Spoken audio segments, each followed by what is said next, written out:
जय हिंद दोस्तों, आप सभी का वेलकम है सौरभ सिविल एकेडमी पे। 20 अगस्त 2026 के करंट अफेयर्स पे यहाँ जो भी करंट अफेयर्स आप पढ़ते हैं बाइलिंगुअल फॉर्मेट में पढ़ते हैं। मीन्स चाहे आप अंग्रेजी माध्यम के हों चाहे हिंदी माध्यम के हों, आप आराम से इन करंट अफेयर्स को पढ़ सकते हैं। मैं आपसे ये रिक्वेस्ट करता हूँ कि आप per day in current affairs का रिवीजन करिए। रिवीजन के साथ साथ नोट्स बनाइए। आप चाहे परीक्षा किसी की भी दे रहे हो, यूपीएससी की दे रहे हो, यूपीपीएससी दे रहे हो, आप state PCS RO ARO BEO कोई भी परीक्षा दे रहे हो, अगर उसमें करंट अफेयर्स आता है तो आप करंट अफेयर्स पढ़िए। यहाँ से बाहर करंट अफेयर्स आपको नहीं मिलेगा।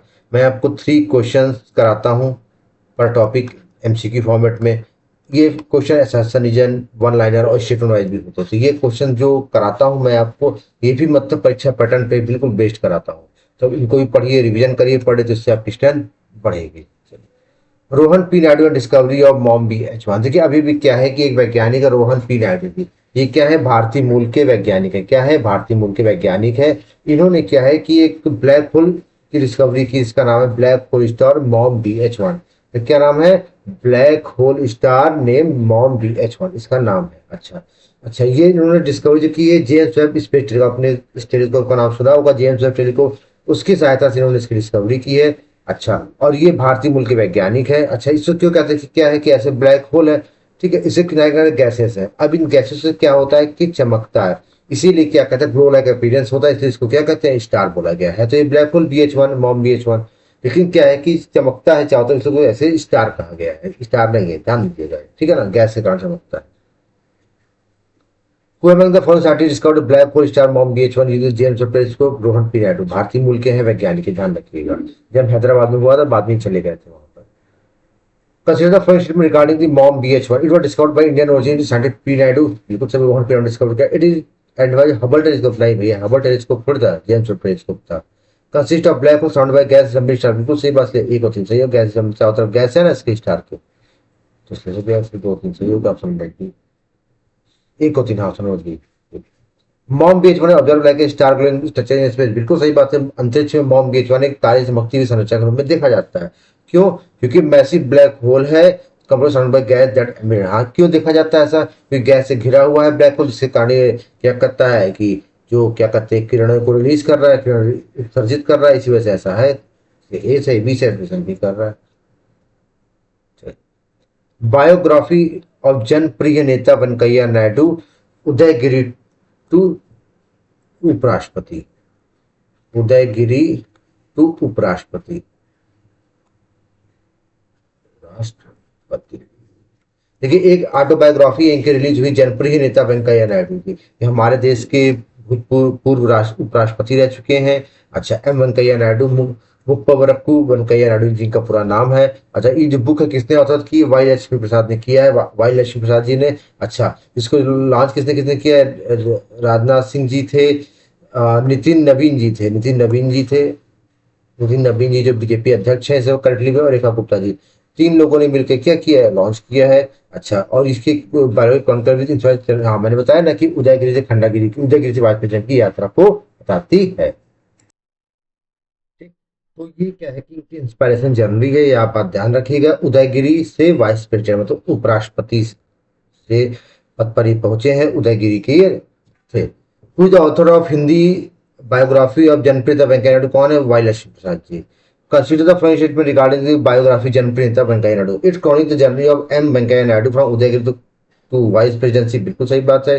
ये क्रॉनिकल जर्नी है वेंकैया नायडू उदयगिरी से वाइस प्रेसिडेंट की। The book was written by Rajnath Singh, नहीं, वाई लक्ष्मी कांजी ने बुक लिखी है, राजनाथ सिंह तो डिफेंस मिनिस्टर, उन्होंने बुक नहीं लिखी। केवल आपका केवल पहला सही हो गया।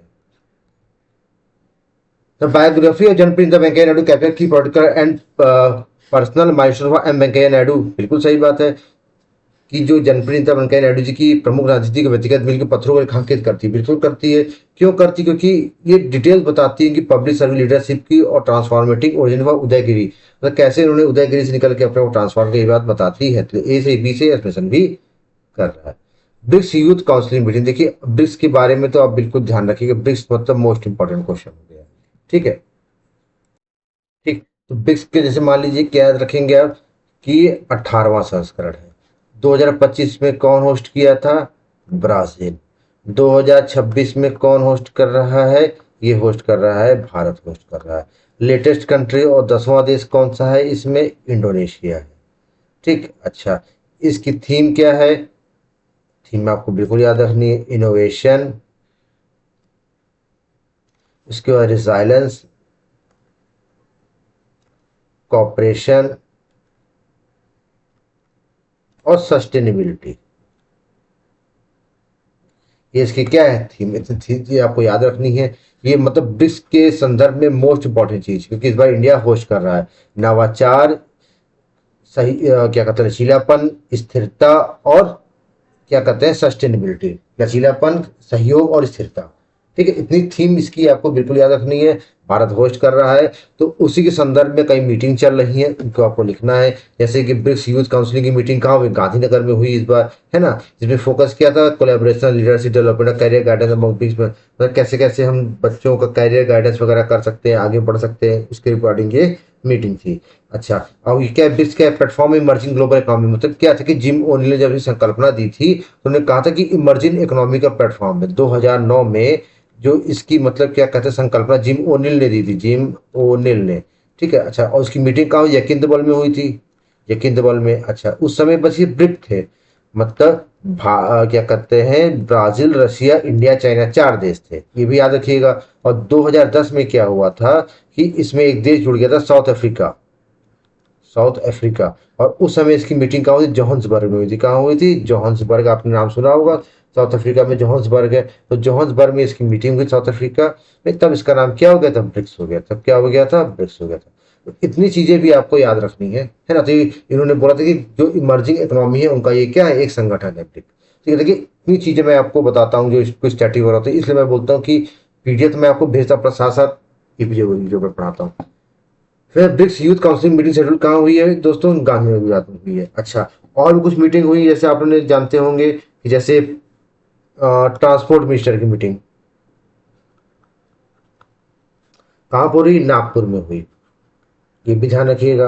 अच्छा, दूसरी चीज क्या कह रहे हैं, जो आपके ऊर्जा मंत्री की बैठक है, तो ऊर्जा मंत्रियों की बैठक कहाँ हुई है? ये हुई है आपकी गुरुग्राम में। कहाँ पर हुई है? गुरुग्राम। ठीक, अच्छा, आपके जो ऊर्जा मंत्री हैं मनोहर लाल खट्टर जी, ये कहाँ के? हरियाणा के हैं। हरियाणा में गुरुग्राम फेमस, ऐसे याद कर लीजिएगा। अच्छा, लेबर मिनिस्टर की मीटिंग कहाँ पर हुई है? ठीक है, ये हुई है हैदराबाद में। अच्छा, और कौन सी मीटिंग हुई है? और जो हेल्थ मिनिस्टर की मीटिंग है कहाँ पर हुई है? ये हुई है चंडीगढ़ में मिनिस्टर की। ये भी ध्यान रखिएगा, ये चीजें भी आपको बिल्कुल कंठस्थ रखनी है। ठीक है, तो ये गांधीनगर गुजरात हो गया। Consider friendship regarding the BRICS Youth Initiative. The BRICS Youth Counseling meeting aims to address the career guidance and skill interaction. बिल्कुल सही बात है, कैरियर गाइडेंस स्किल इंटरेक्शन की मीटिंग हुई है। तो value setup for this meeting Gandhinagar, venue क्या था? गांधीनगर, ये भी सही बात है, तो ये भी दोनों सही हो गया आपका। गुजरात में chose as venue for BRICS youth counselling meeting, बिल्कुल सही बात है, गुजरात को चूज किया गया है ब्रिक्स यूथ की वेन्यू के लिए। क्यों? क्योंकि गुजरात सर्व से prominent hub education institute youth policy, सही बात है। गुजरात में शैक्षिक संस्थान, युवा नीति, क्या कहते हैं, विचार विमर्श ज्यादा है, प्रमुख केंद्र रूप में काम करता है, चूज किया गया। ए सही, बी सही, इसमें भी। Asian junior blitz chess championship, देखिए अभी भी क्या है कि Asian junior blitz chess championship organise हुआ कहाँ पर? मुंबई महाराष्ट्र में। ये गोल्ड किसने जीता? ओपन कैटेगरी में विघ्नेश वर्मुला ने। विघ्नेश वर्मुला जी ने क्या जीता है? गोल्ड जीता है। और गर्ल्स कैटेगरी में जीता है सरन्या देवी। कौन? सरन्या देवी जी ने क्या जीता है? वो जीता है। जब ब्लिट्ज का मतलब क्या होता है कि आपको एक तय समय के अंदर चेस को गेम को क्या करना, खत्म करना पड़ेगा। तो आपको टाइम दिया जाएगा, उस टाइम के अंदर आपको गेम फिनिश करना है, एंड करना है। इसी को क्या कहते हैं? ब्लिट्ज फॉर्मेट कहते हैं। ठीक है, who won the gold medal in the open bridge Asian junior bridge championship, Mumbai में किसने जीता है? विनेश वर्मुला जी ने। ठीक है, consider the following statement regarding the bridge chess championship, the champion organise Mumbai, बिल्कुल सही बात है। मुंबई में Saranya Devi won gold medal in girls category, Saranya gold जीता, बिल्कुल सही बात है। और ब्रिज चेस अनलिमिटेड, अनलिमिटेड थोड़ी, यही तो लिमिटेड पैक है भैया, तो ए और दो सही हो गया आपका। Blitz chess test decision making under the extreme time pressure, बिल्कुल सही बात है। ब्लिस चेस में क्विक डिसीजन ले लेते हैं एक्सट्रीम टाइम प्रेशर, भाई टाइम कम रहता है। In blitz chess players are given strictly limited time control when game, क्यों? क्योंकि प्रेशर क्यों रहता है? लिमिटेड टाइम में अब गेम खत्म करना होता है, इसलिए ए से बी से एक्सप्रेशन भी कर रहा है। ठीक, यशोदा एआई इनिशिएटिव, अभी भी क्या है, यशोदा एआई इनिशिएटिव लॉन्च किया, किसने लॉन्च किया है? नेशनल कमीशन फॉर वीमेन, नई दिल्ली ने। मतलब sir national commission for women at Punjab, Jalandhar Punjab से Yashoda AI initiative national commission of women ने मतलब क्या कहते हैं राष्ट्रीय महिला आयोग ने जारी किया। इसका एम क्या है कि महिलाओं को डिजिटली एम्पावर बनाना, एआई में, टेक्नोलॉजी में, जेंडर गैप इंडस्ट्री में, मतलब महिलाओं की भागीदारी क्या है बढ़ सके, इसी वजह से क्या है कि इन्होंने बनाया है। अच्छा बैकग्राउंड की बात करें तो ये नेशनल वीमेन स्थापना कब हुई, 1990 में हुई। कब हुई स्थापना, कब हुई, 1990 में हुई। और एज ए स्टैच्यूटरी बॉडी कब बनी, 1992 में बनी। ये भी चीजें आप ध्यान रखिएगा कि स्टैच्यूटरी बॉडी कब, 1992 में बनी। ठीक, तो ये एक तरह से कि स्टैच्यूटरी बॉडी की बिल्कुल ध्यान रखिएगा जो 1992 में स्थापित हुई। और एक्ट कौन सा था, 1990 का। चलिए क्वेश्चंस करते हैं। विच में launch by the national commission of women, कहाँ लॉन्च किया, जालंधर पंजाब में। Consider following statement regarding the National Commission of Women at Yashoda AI institute. Yashoda AI institute aim to promoting digital empowerment in women technology. बिल्कुल सही बात है, विमेन्स को digital empowerment बनाना, women को टेक्नोलॉजी मतलब digital empowerment of women in technology. बिल्कुल सही बात है। National commission of women constitutional body नहीं, संवैधानिक आयोग थोड़े है, गलत है। तो NCW acted in 1990 and established in 1992। ये बात सही है कि इनेक्ट 1990 में हुआ, स्थापित 1992 में हुआ। तो एक और तीन सही हो गया। National commission of women is classified statutory body in India. बिल्कुल क्या है, वैधानिक आयोग है। बिल्कुल सही बात है, पार्लियामेंट द्वारा स्थापित है तो वैधानिक आयोग है। Establish in act of parliament NCW act 1990, इसीलिए तो वैधानिक आयोग है क्योंकि ये पार्लियामेंट द्वारा स्थापित है। बिल्कुल सही बात है, ए से बी से क्वेश्चन भी कर रहा है। वर्ल्ड ह्यूमैनिटेरियन डे, देखिए अभी भी क्या है कि विश्व मानवतावादी दिवस मनाया गया 19 अगस्त को। ये उन लोगों के लिए मनाया गया है, उनको श्रद्धांजलि देने के लिए, उनको सम्मानित करने के लिए, जो लोग क्या कहते हैं रिस्पॉन्डर होते हैं, जो लोग मदद करते हैं, लोगों की सहायता करते हैं, जो लोग जिंदगी जो मतलब बाढ़ वगैरह पीड़ित हो गए, बीमारी पीड़ित, सबकी जो सहायता करते हैं, मानवता दिखाते हैं, उनके लिए किया जाता है। 2009 में यूएनजीए ने मतलब यूनाइटेड नेशन जनरल असेंबली ने इसको 2023 में 2003 में किया था। कैनाल होटल बगदाद में जो हमला हुआ था, बम कैनाल होटल बगदाद में, उसमें जो लोगों ने मदद की थी उसकी याद में 2003 में हुआ था ये हमला कैनाल होटल में बगदाद में। उसमें जो लोगों ने मदद की थी, मानवता दिखाई थी, लोगों की मदद की थी, उसके लिए चालू किया, 2009 में स्टार्ट किया था इसको। On which world humanitarian day observe, 19 August. Consider following statement regarding the World Humanitarian Day. It was officially designated in first commemorated in 2009। 2009 में अधिकारिक तौर पर पहली बार मनाया गया। बिल्कुल सही बात है। It honors the humanitarian worker who risk their life for saving others, मतलब जो अपनी जिंदगी दांव पे लगा देते हैं दूसरी जिंदगी बचाने के लिए। बिल्कुल सही बात है, तो ये भी सही हो गया। अगस्त 19 designated world humanitarian day for world wide. बिल्कुल अगस्त 19 को डेजिग्नेट किया गया विश्व मानवतावादी दिवस सभी के लिए। ये commemorate 2003 bomb attack on canal hotel Baghdad. क्यों कमेमोरेट किया गया, क्योंकि 2003 में क्या हुआ था कि बगदाद में लोगों ने मदद की थी, अपने जान जोखिम में लोगों की मदद की थी। ए सही बी से इसका क्वेश्चन भी कर रहा है। ठीक है, चलिए नेक्स्ट। ये एक नया इनिशिएटिव है, विद्यार्थी सहस्त्र स्कीम एंड अक्षरा इनिशिएटिव। देखिए क्या है, कर्नाटक के deputy CM D K Shiv Kumar, sorry ये अब सीएम बन गए हैं, ये पहले डिप्टी सीएम थे। तो कर्नाटक के ये क्या है कि मुख्यमंत्री जी हैं डीके शिव कुमार जी। इन्होंने क्या लॉन्च किया, विद्यार्थी सहायता स्कीम लॉन्च की है। अच्छा क्यों लॉन्च की है, इन्होंने लॉन्च इसलिए की है ताकि जो गाँव में बच्चे हैं कोचिंग का सपोर्ट के लिए लॉन्च की है। मतलब जो गाँव के बच्चे हैं वह बच्चे गाँव के जो 10वीं तक जो है गवर्नमेंट स्कूल में पढ़े। शर्त याद रखिएगा, स्कीम की शर्त क्या है कि वह गवर्नमेंट विद्यार्थी जो कक्षा 10 तक सरकारी स्कूल में पढ़े हैं उनको कोचिंग सपोर्ट मिलेगा हायर एजुकेशन के लिए। चाहे वो मेडिकल प्रोफेशन कोचिंग करना चाहते हैं, चाहे इंजीनियरिंग फील्ड की कोचिंग करना चाहते हैं, कि इसके लिए क्या है कि उनको ये सपोर्ट मिलेगा। सिंपली समझे, तो ये इसलिए ध्यान रखिएगा। अच्छा और क्या कहते हैं, अक्षरा इनिशिएटिव क्यों लॉन्च की गई है, तो क्लास 8 तक के मतलब कक्षा 8 स्टूडेंट के लिए क्या करने के लिए, एआई की शिक्षा देने के लिए। किस लिए कि एआई से शिक्षा देने के लिए उनको अक्षरा इनिशिएटिव लॉन्च किया गया है। चलिए ठीक है, मतलब एआई यूनिवर्सिटी मतलब क्या है कि जो एआई सीखने के लिए बच्चों से एआई सिखाने के लिए शुरू की गई है अक्षरा इंस्टीट्यूट। और बेंगलुरु में एक एआई यूनिवर्सिटी भी स्थापित की जाएगी, ये भी ध्यान रखें, बेंगलुरु में एक एआई पब्लिक यूनिवर्सिटी भी स्थापित की जाएगी। Which state government launch the Vidyarthi scheme for rural school student, Karnataka, मुख्यमंत्री डीके शिव कुमार। ठीक, consider following statement regarding Akshara institute, it's aim to train student class 8 onward in AI. Class 8 उनके ऑनवर्ड स्टूडेंट को AI में train करने के लिए बनाया गया है। अच्छा बिल्कुल सही, it's under this AI public university propose setup in Bengaluru. हाँ AI public university Bengaluru setup होगी, ये भी बात सही थे, ये भी दोनों सही है आपका।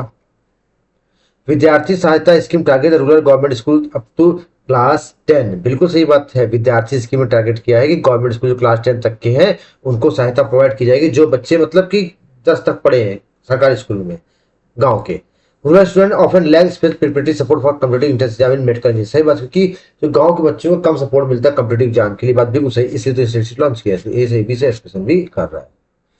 PMI industry award 2026 and PM industry scheme. देखिए क्या है कि पीएमआई इंडस्ट्री अवार्ड अभी भी क्या है कि ministry of corporate affairs, corporate मंत्रालयों के मंत्रालय ने एक क्या है कि पीएमआई इंडस्ट्री अवार्ड दिया जाता है। क्यों दिया जाता है मैं बता रहा हूँ कि आपको पता होगा, प्रधानमंत्री इंटर्नशिप स्कीम 2024 में लॉन्च की गई थी अक्टूबर में, 3 अक्टूबर 2024, ठीक है, डेट भी लिख लीजिएगा, 3 अक्टूबर 2024 को माननीय प्रधानमंत्री श्री नरेंद्र मोदी जी द्वारा लॉन्च किया गया था। इसका एम था कि बच्चों को टॉप कंपनी में इंटर्नशिप कराया ताकि बच्चों की स्किल वर्क डेवलप हो जाए। तो इसी के संदर्भ में जो कंपनी जो है बच्चों को स्किल वर्क प्रोवाइड करती है, इनहेंस कराती है, उसके संदर्भ में अवार्ड दिया जाता है। तो इसमें जो महिंद्रा महिंद्रा कंपनी को ये ओवरऑल चैंपियन अवार्ड दिया गया है, ध्यान रखिएगा। Which company emerge as overall champion company under the PMI industry? Mahindra company. Consider for statement regarding the PMI scheme. प्रधानमंत्री इंटर्नशिप स्कीम फुल फॉर्म इसका याद रखिएगा। The scheme was initiated October 2024 to promote skill development among youth. बिल्कुल सही बात है, youth में skill development करने के लिए स्कीम लॉन्च की गई थी। It admission by ministry of skill and development. अच्छा, देखिए यही फंसा दिया ना कि ये स्किल डेवलपमेंट मिनिस्ट्री के अंदर आता नहीं, मैंने तो कॉर्पोरेट अफेयर्स के अंतर्गत, ध्यान रखिएगा। Participate company provide real time internship opportunity. हाँ, बच्चों को मतलब व्यवहारिक इंटर्नशिप, मतलब जो कंपनी के माहौल में कैसे क्या काम करा जाता है वो इंटर्नशिप देने के लिए लॉन्च किए थे। एक ऑप्शन सही है आपका, B option. Mahindra company recognise PMI overall champion industry award. बिल्कुल सही बात है, महिंद्रा कंपनी को ओवरऑल चैंपियन अवार्ड से दिया गया है पीएमआई से इंडस्ट्री अवार्ड, क्योंकि इसने इंटीग्रेट किया है, ट्रेन किया सिग्निफिकेंट नंबर ऑफ इंटर, क्योंकि इसने जो है इंटर्न्स को ट्रेन किया है उनको पीएमआई स्कीम के अंतर्गत, इसलिए उसको मिला है। ए से बी से स्पेशल भी कर रहे हैं। अनुपमा प्रसाद पैनल। देखिए अभी क्या है कि अनुपमा प्रसाद पैनल मतलब एक क्या हुआ कि तीस्ता बैराज, आपको तो पता है कि यहाँ से नदी आती है ब्रह्मपुत्र, यहाँ से नदी तीस्ता, ठीक है। अच्छा, ये तीसरा जो निकलती है सिक्किम से निकलती है। कहाँ से निकलती है? सिक्किम से निकलती है। ध्यान रखिएगा, पहली बात तो कहाँ से निकलती है? सिक्किम से। ये सैंपो आ रही है जो ब्रह्मपुत्र बन जाएगी। अच्छा, यहाँ पे तीस्ता निकलती है, क्या कहते हैं आपके, सिक्किम से, फिर वेस्ट बंगाल, और फिर यहाँ मिलती है जाके बांग्लादेश में। कहाँ मिलती है? बांग्लादेश में। अच्छा, अब क्या है कि बांग्लादेश क्या है कि अक्सर इसमें वाटर डिस्प्यूट चलता रहता है। वाटर, ये क्या है? ब्रह्मपुत्र नदी है, ठीक। अच्छा, ये तीसरा नदी हो गई, तो अक्सर क्या है वाटर डिस्प्यूट चलता रहता है। तो इसी डिस्प्यूट के लिए क्या है बांग्लादेश ने क्या किया है, चाइना से हेल्प मांगी कि भैया आप मध्यस्थता करिए हमारे उसमें। तो चाइना ने जब चाइना इंटरेस्ट दिखाई गई भैया, है ना, तो इसी वजह से भारत ने क्या है कि एक अनुपमा प्रसाद पैनल का गठन किया है ताकि हम भी बता सके कि भैया अब क्या कैसा सिनेरियो सिचुएशन है, ठीक। तो ये बात ध्यान रखिएगा। तो गवर्नमेंट तीसरा बैराज प्रोजेक्ट के लिए क्या, सिक्किम वेस्ट बंगाल बांग्लादेश रिवर फ्लो होती है। और डिस्प्यूट किसके बीच है? भारत और बांग्लादेश के बीच डिस्प्यूट है, क्या है। तो इसके लिए बांग्लादेश से क्या है, चाइना से वो क्या है कि आप जाइए आइए क्या कहते हैं प्रबंधन के लिए हमारी मदद करिए। तो इसमें क्या है कि भारत ने 12 सदस्यीय पैनल गठन किया है, जिसके अध्यक्ष कौन है? अनुपमा प्रसाद जी, ठीक है। और इसमें इंफ्रास्ट्रक्चर भी बात होगी, डैम के वाटर अवेलेबिलिटी भी बात होगी, बैराज के ऑपरेशन पे बात होगी, संचालन प्रबंधन सब पे बात होगी। Which company are considered by the Indian government to review the Teesta Barrage project? Anupam Prasad Panel. Consider following statement regarding the river Teesta Barrage project. River Teesta origin flow through Sikkim West Bengal Bangladesh. बिल्कुल सही बात है, सिक्किम बांग्लादेश वेस्ट बंगाल बांग्लादेश, बिल्कुल सही बात है। अनुपम प्रसाद पहले कंसिस्ट ऑफ 12 मेंबर, ये बात सही है। तीसरा river sharing is a major bilateral topic Indian river और नेपाल, भारत और बांग्लादेश के बीच है, ठीक है। तो एक दोनों से India constituted the Anupam Prasad panel to review the infrastructure water availability of Teesta barrage. बिल्कुल सही बात है, भारत ने अनुपम प्रसाद पैनल का गठन किया है वाटर अवेलेबिलिटी तीस्ता बैराज के इंफ्रास्ट्रक्चर के लिए। Strategic concern eras of Bangladesh export financial and technical support from China for Teesta river management. हाँ, क्योंकि इसमें क्या हुआ है कि चाइना की एंट्री से एक स्ट्रेटेजिक वो बन रहा है ना कि बांग्लादेश चाइना की तरफ जा रहा है, चाइना मांग रहा है, रणनीतिक चिंताएं बढ़ गई, इसलिए भारत ने ऐसा किया है। ए सही, बी से एसोसिएशन भी कर रहा है। मेढक फोर्ट हेरिटेज फिलोथेरेपी इनिशिएटिव। देखिए अभी भी क्या है कि एक मंदिर एक किला है मेढक फोर्ट। कौन सा? मेढक फोर्ट किला है, ये कहाँ का? तेलंगाना में। तो अभी क्या है कि फिलोटॉपिक पहचान मतलब क्या होता है कि इसकी पहचान मतलब लोग जाने इसके बारे में। जैसे मान लीजिए कि कोई ब्रांड का प्रचार जब कोई सेलिब्रिटी करता है तो लोग उस चीज को जान जाते हैं, फिर वो चीज जब सामने दिखती है तो लोग कहते हैं भाई ये तो ब्रांडेड चीज है। तो वैसे ही क्या है कि इंटर पोस्ट ने क्या किया है, अपने डाक टिकट में इसको रिप्रेजेंट कर दिया है। तो इसको क्या कहते हैं? फिलोटॉपिक रिकॉग्निशन कहते हैं। इसके तहत क्या है कि पोस्टर पे जब अपना दिखेगा तो लोग जानेंगे हमारी हेरिटेज है, लोग इसको प्रेजर करने के प्रति लोगों की जागरूकता बढ़ेगी। इस वजह से ऐसा किया है, लोग जान गए ना, हम भी आप देखिए जान गए ना कि ये फोर्ट है एक। तो ये काकतीय डायनेस्टी द्वारा बनाया गया था, प्रतापरुद्र द्वारा, जो वहां के राजा थे उनके द्वारा बनाया गया था। और इसमें 90 मीटर ऊंचा है, जिसमें प्रथम द्वार, सिंह द्वार और गज द्वार भी है। In which is the historic meter for located for special postal cover release, Telangana. कहाँ पर है? तेलंगाना। कहीं following statement regarding the Meda fort, it was constructed during the era of Kakatiya dynasty, king Prataparudra Dev द्वारा काकतीय डायनेस्टी द्वारा किया गया है। बाद में इनकी इस डायनेस्टी को मोहम्मद बिन तुगलक ने वो पूरा वो कर लिया था ना। The fort features 3 prominent gate, प्रथम द्वार, सिंह द्वार, गज द्वार। ये भी सही है, प्रथम द्वार, सिंह द्वार, गज द्वार, ये भी सही है। Department of post issued special postage stamp on Medak fort, बिल्कुल सही बात है। डिपार्टमेंट ऑफ पोस्ट ने स्पेशल पोस्टेज स्टैम्प इशू की है मेडक फोर्ट के लिए। क्यों? क्योंकि इसका एम है प्रिजर्व द हाईलाइट एंड फेनोटाफिक क्योंकि उसका काकतीय भाषा की जो वास्तुकला उसको पहचान दिलाने, बढ़ावा देने, संरक्षित करने के लिए ऐसा किया। ए से बी से और एस्पिरेशन भी कर रहा है। इस तरह से हमने आज करंट अफेयर दोस्तों कंप्लीट किए। ऐसे ही करंट अफेयर से जुड़े रहने के लिए सौरभ अकेडमी से जुड़े रहिए। आपको पीडीएफ सौरभ अकेडमी में मिल जाएगी टेलीग्राम चैनल पे। और अब मेहनत करते रहिए, नोट्स बनाते रहिए, क्योंकि बिना मेहनत किए रिजल्ट नहीं आएगा। मिलते हैं कल के लेक्चर में, तब तक के लिए जय हिंद।